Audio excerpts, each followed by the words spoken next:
Hey guys, it's Miharu. I'm sure by now we're all aware of things that could have been when it comes to Spyro. He could have been green, he might have been called Pete at one time, and he wasn't always the go-getter adolescent dragon we know him as. In fact, the whole game could have been immensely different, and that's what I'm here to talk about today. Recently, the master of Spyro prototype content himself, HWD405, shared a bunch of concept art and a pitch document related to the early development of the first game, courtesy of former Insomniac artist Craig Stitt, and it's quite interesting to say the least. First, I want to take a look at the original pitch, which went by the working title DragonSpan. Now, there's a lot in here, so I'll only be going over the basic concept, but I'll leave a link in the description so you can read it for yourself. DragonSpan. High concept. You are a dragon defending his territory by smashing, incinerating, and eating everything in your path. Game style: third-person shooter/smasher. Heavy on the smashing. Gameplay: as a dragon, the player flies through his world defending and expanding his territory by use of his brute physical strength and fearsome breath weapons. With these, the player has the ability to down trees, smash buildings, and pound the landscape.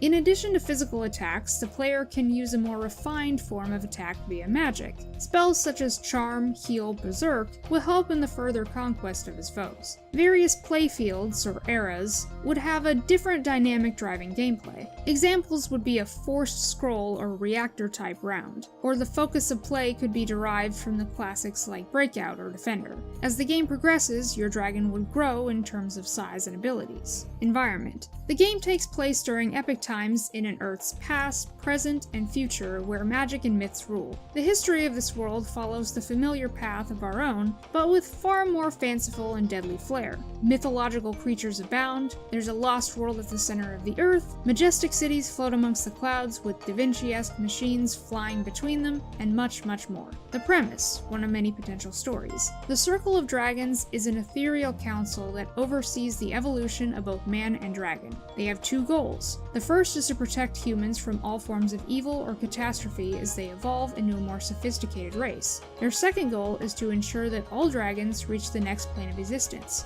immortality.